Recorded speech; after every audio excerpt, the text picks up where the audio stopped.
Bon, si t'as des mitas, je t'invite à faire attention. En effet, j'ai remarqué qu'ils avaient souvent le même problème de crevaison lente. Bien entendu, je ne généralise pas. Je parle uniquement de mon expérience personnelle. Bon, là, tu vas le voir, des microfuites partout sur le flanc. C'est pas la première fois que je vois ça. C'est assez récurrent, malheureusement, sur ce type de pneu. Et encore, le client est pas si mal loti.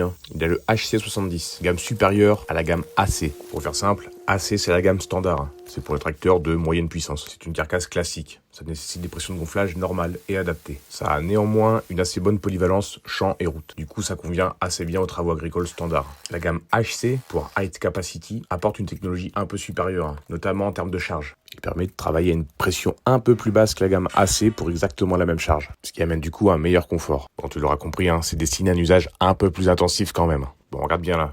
Je démonte le pneu et je vois des espèces de traits au marqueur où il y a des petites boursouflures un peu craquelées. Honnêtement, le pneu a jamais été démonté, c'est bizarre. Bon, le talon fuit aussi. Là, je ne suis pas du tout étonné. Bref, je ne vais émettre aucun jugement de valeur sur le pneu. Chacun se fera son propre avis. Néanmoins, si toi tu as une crevaison lente sur n'importe quel engin, je te conseille de vérifier en premier la valve. Si la tubeless, souvent, t'as un petit écrou que tu peux resserrer avec une clé de 16 ou une clé de 14. Ça permet parfois de réécraser un petit peu le joint. Dans la majorité des cas, c'est une clé de 16. Si ta bague qui maintient la valve est ronde, en plastique ou en acier, c'est que t'as une chambre à air dans 99% des cas.